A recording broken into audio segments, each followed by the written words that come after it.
All right, welcome back to the show. If you just joined us, it's still Journalist Hangout. I still have GKB right here with us and Kaide Ladendi.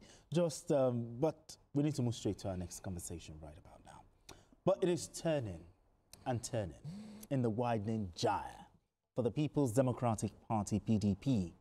You know, that's to borrow some lines from William Butler's Yeats in his classical poem, The Second Coming. The falcon seems not to hear from the falconer for the PDP, as the party has once again been thrown into turmoil by actions and inactions of its handlers. After a federal high court sitting in Abuja stopped the Independent National Electoral Commission (INEC) from recognizing the outcome of its planned national convention in Ibadan, Oyo State, the party leaders are at loggerheads, leading to suspensions and counter-suspensions.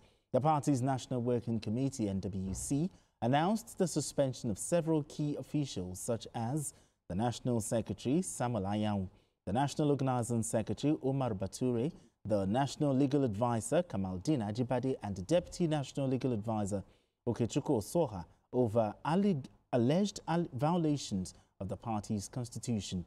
The other faction countered by suspending the National Chairman, Umar Dagmagum, the National Publicity Secretary, Debo Ologunagba, and 4 others. Now, the battle for PDP soul is deepening as factions are digging in over who truly holds sway. Gentlemen, the 2 factions issuing suspensions, Senator Ayaun and others, were suspended. The suspended Ayaun also suspended the National Chairman of the party who suspended him. Overtake. You know, confusion in the PDP. But what's your immediate reaction to the suspensions and counter-suspensions? Yeah, the immediate reaction is that's not the way to go. If you suspend, don't expect them that they will keep quiet. They should have learned from the Umaru Karufi. Okay. I'm trying to remember the crisis of Alimodi Sharif and the former governor of Kaduna State again, was Mark Karfi. You understand? They should have learned. And I thought that was the worst that would happen to PDP. That crisis continued till election. And it was obvious that it was well orchestrated to make sure that they lose in that election. So it appears somebody is not learning. You know, that's why when people say, suspend Wike, do this, people who understand politics that were holding back, they understand. You need to just take over the soul of the party, the structure. That's how to play the game. As long as Ayaun is loyal to Wike, just know that Wike cannot be taken out of the meeting. Just know that he needs to be part of the decision. So I'm just saying that the problem is premeditated, the problem is predictable, and it just means that the real problem has just started. Whatever you've had in the past is a child's play. Now there are factions, there are legal ground for many people to now decamp.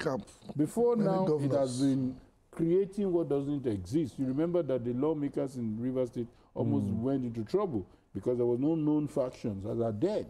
But he quickly said that whatever happened. But who has the right to suspend each other? The Umar Damago faction or the Ayaun faction? Who has the right to suspend? Because they are both suspending each other. It is illegality slapping illegality.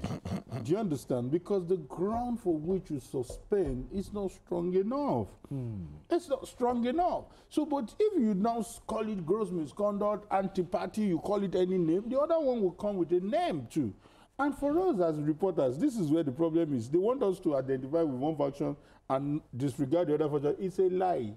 You guys have created factions, and we are going to give attention to both of you.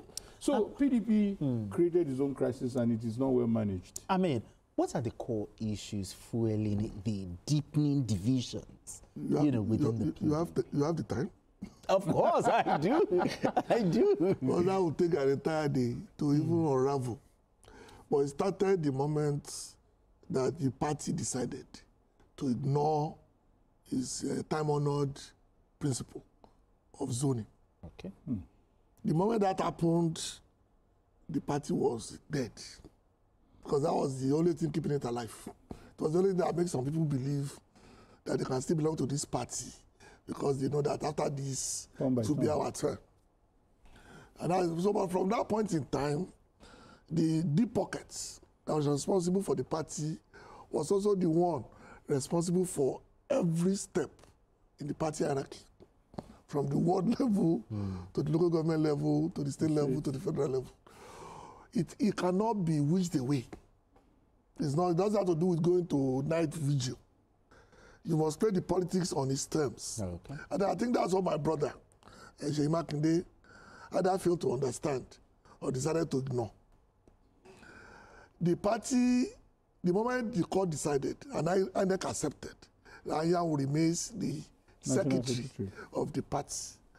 He who, like Yorubas would say, Ento leru lo leru, he who owns the slave owns the load on his head. You cannot really separate them. So whoever is playing the PDP game as of today must learn two lessons. One is the fact that you must play according to the man who is holding the party. So the only way out, start from the words and start taking the party away from that faction, one word at a time. That's the only way. Or else you are going to have this dance, the Fuji garbage dance, till somebody else will come in 2031. I will still be doing the dance that nobody dances anymore. So that's the way it works. So Anyanwu and Amaturu, I don't have their merits, if you can say, but the only person who can decide who is right or wrong is INEC. Whoever INEC recognizes. My fear, and the fear of most politicians, is that they don't want to fall into the wrong side of that divide. Because once you fall to the wrong side of the divide, INEC will decide 3 days to the election that they are recognizing the other side.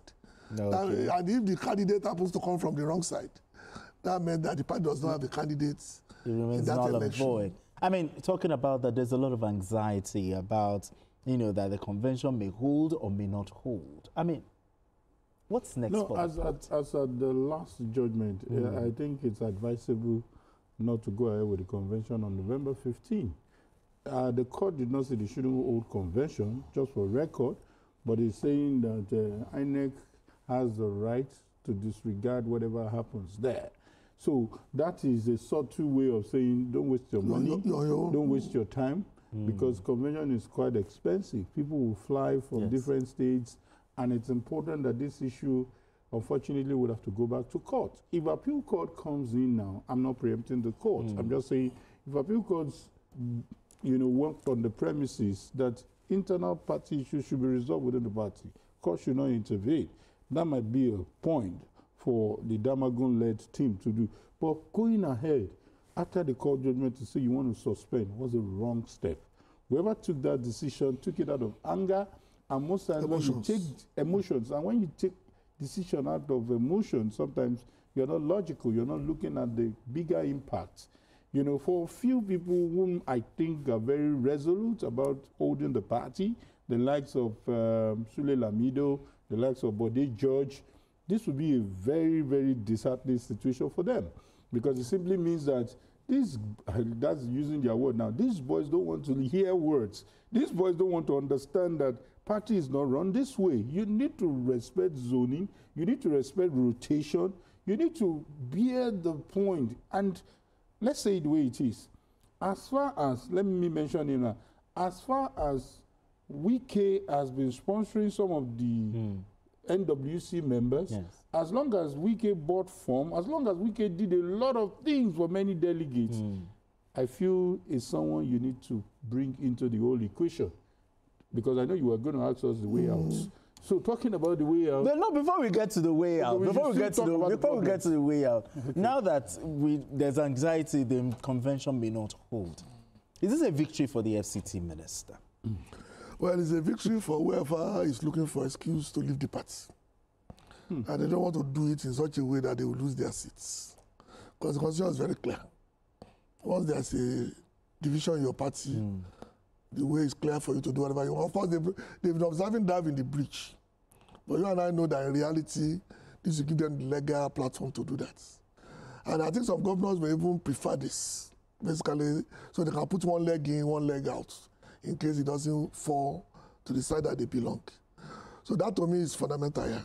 Because people keep forgetting that politics is basically a game of self-interest. Nobody thinks nationally when they are playing politics. They think about themselves first before moving on to the next step. If nationality should align with your interests, all fine and good. But at a point in time, they are more interested in keeping their position. Okay.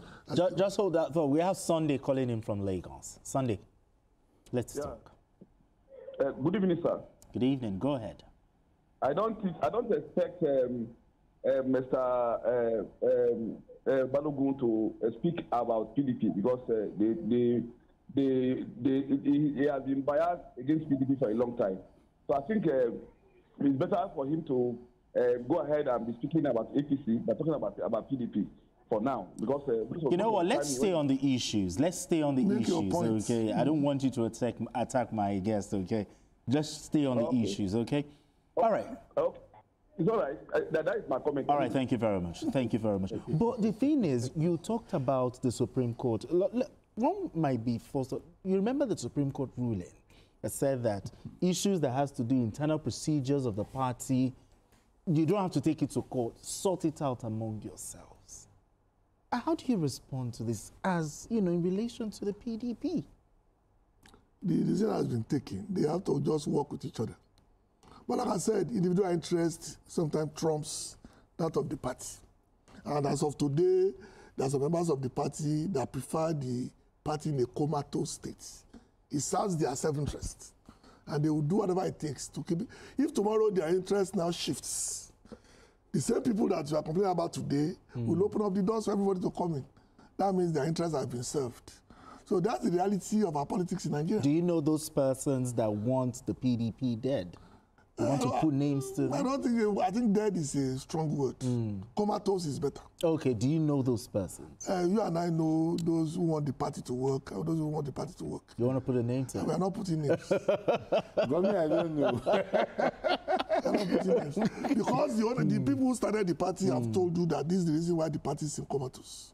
But then George has spoken, Sulu Lamido has spoken. Yes. Some of the old generals have even intervened. Someone like even Jerry Ghana. So they know the problems. But until you agree that something went wrong somewhere and redress that anomaly, they keep on going around in circles. Because according to something, obviously you can't carry member of another party, whatever that means. So that's what they need to do. They need to accept that wrong things were done. So people need to be appeased. And then move forward. That's what I thought they would do, Saraki. And he was doing it well. I was so sure that will work because this is a man that is respected on both sides. But obviously, they got to a point where Kong cannot become again. They have to stop. Because I was so sure that the party will become viable again. Yes. Once Bukola Saraki steps. The Saraki-led reconciliation But along the line, don't forget, it happened again in APC during the first time of Muhammadu Buhari, when even the president was in charge of reconciliation. But we know how that one panned out. But do you think the PDP will be able to survive this crisis before 2027? Or we should just look at 2031? I don't want to turn myself to a political prophet because there are some things I've said in the past. I just need to quickly remind you again if you have not met them. I have always said that PDP 2027 looks too close for them to foreclose this crisis, but they can start building, beyond 2027. They can start building because the thing has been seriously balkanized and they need a whole lot. And Saraki was heading in that direction. You need to start from the World. The World Congress is very key. Who are those you consider very loyal to the party? Just hold that thought. We have Gabriel calling in from Oshobo. Gabriel, you have the floor. Oh dear. Oh dear. I need you to land on that. So basically, I just feel that it's redeemable, it's correctable. Like you said, APC almost ran into that crisis. It was easier. You remember that they had to sacrifice Oshomole and Co. So some people need to be sorted. They need to be given something else. But if it's about the ego of Mr. Wike, it's about the ego of Seyi Makinde, then PDP is not ready to go back to what it is. I like the fact that you mentioned the FCT minister. Why is it so difficult for the party to manage him? Someone saying that maybe it's difficult to discipline him or difficult to even expel him from the party. You cannot eat your cake and have it. Wike has entrenched himself into PDP. If you want to hear it, I'm almost tempted. This is national TV. This is someone who bought forms for some governorship candidates. This is someone who bought forms for some senatorial candidates. This is someone who is still in charge of some PDP states. Does that mean he's above the party? No, I'm saying that you cannot shut him out of the whole healing process. So he has lots of... He has his people entrenched. So that's what I'm saying. If you don't live with that reality... Don't forget the state of the party in 2015, after Buhari came in. And the state of the party by 2023. The same thing happened. One man stepped forward and used all resources he could muster to keep the party alive. That's it. You could as well and in politics, you don't ignore such people. All right, gentlemen, we have Benga calling in from Abuja. Benga, real quick. Let's talk. Good evening, Benga. Good evening. What is happening to PDP is a self-inflicted injury. And you do not blame Wiki or any of that person. Some people are there who are not ready to do the right thing. And Wiki is saying, do the right thing. Let's go to the right process. You are applying for a convention, and by your rule, candidates or people that are in convention that will go there must be elected. In 12 states, they do not have state congress. They only have caretakers and acting chairmen and acting this and that. And that's not in their rule. That means that you deny those states that of being voted or voting or being voted for in their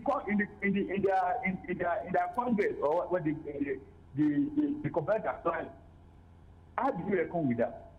And they went to court too. Look at it, we are not really prepared. Look at those. I thought they go and do the right thing.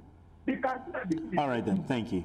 Thank you. Time is money. Time is money. But the FCT minister once said so. He said that he's a seven minister, but they don't carry him along when they're making some certain decisions. Is the FCT minister justified, you know, with it's two ways. You see, I know the reason why they might want to give us not carrying him along. They might think that you're in APC-led government, and therefore we do not trust you not to leak our secrets and all those things. But his people are there. Whatever is happening, you don't expect Anyanwu not to brief his benefactor, pardon my language, if that is the right word. You don't expect people at the state level that he installed, that he sponsored, that he did. You see, in politics, I heard this from Lai Mohammed, one of those one-on-one conversations. He said when we're coming together to form that merger, there are three things they consider. I've forgotten the third one. The first one is your pockets. Okay. The second one, I forgot. Electability. Yes, your they call it, there's a name they call it. Yes, electability in terms of how elected, your popularity, your base. And I've forgotten the third one. So when Ali Modu Sharif was telling Asiwaju we were mates, we were governors together, hey, what is your current status? Absolutely. They had to sacrifice him and say, find your way to PDP. Do you understand? So when Saraki was saying, hey, I'm in charge of Kwara State, he had to take the front seat. And Begore had to be sacrificed. So when you are talking of so many things, you cannot deny this reality. Wike is still very, very much entrenched in PDP. You cannot take him out of the conversation. Manage him. Bring him closer. Look beyond. Maybe Wike has already told them that, hey, for 2027, this is where I'm headed. Yeah, he already said. You understand? But it does not mean that he's not a member of the party. And nothing has said that. We have Raphael calling in from Lagos. Raphael. Good evening. Yes, good evening. Good evening, gentlemen of the press. I think, hello? Yes, we can hear you. Go ahead. We have to look at the other side of the coin, the spiritual aspect of it. PDP is suffering what Oyibo call the law of karma. What PDP did to government agencies and parastatals, when Obasanjo was there, and Atiku was the chairman of privatization committee. BP. Especially United. PDP, women of United, most of them are late now. They got themselves naked 12 o'clock in the night and cost PDP. And all right, let's stay with the facts here, okay? I don't want you to put religious. Thank you very much, though. But thank you very much. But let's just stay with the facts, okay? All of these ones, you know, are not necessary. But in rounding off this conversation, the way out for the PDP. The way out is the way through. Or there is no way out. No, that's the quote from the poets. The only way out is the way through. You cannot sideline the realities you've listed there. You just have to work within that reality. Who needs to go? Who needs to be appeased? I don't think it's appeasement. I think basically people must be able to say, okay, let's start from the words. Let's go and test our strength at this lowest level. That will now show the way forward for the party. But you cannot be holding somebody's hand down while you are keeping yours. That's not fair. If you are going to do this, let's do it as a party. Let everybody go back to their wards and start the elections from there. But you know that some people cannot afford to do that because they are only holding on to the party in name only. They are not popular at their base. People don't know them. They spend most of their time in Dubai or some other places, only coming when the elections are around the corner. So things like this is what part of what the problem is with the PDP. Okay. Well, we wish the PDP well. Oh, you want to just quick one. You see, I'm saying this because here in Journalist Hangout, we do not pander to popular opinions. Exactly. We pander to facts and based from experience. And quickly, just to remind them, this is how we're being criticized when we told them that the problem in Rivers State is to sit down together. Where are they today? Absolutely. Absolutely. Absolutely. All right, thank you so much, gentlemen. GKB, thank you so much for having this, really tough conversation. Thank you so much. I'll have to look for another day. Absolutely. This Monday, kind of days. All right, Kaidi Ladedi. It's always a pleasure. This with us. We appreciate you. And that's it on Journalist Hangout today. You can watch the repeat broadcast of this episode tonight at 11. Join us on Sunday from 1:30 to 3:30 p.m. for Journalist Hangouts on Sunday. We are on YouTube at youtube.com/TVC News Nigeria. I am Benga. Bye for now, and God bless Nigeria.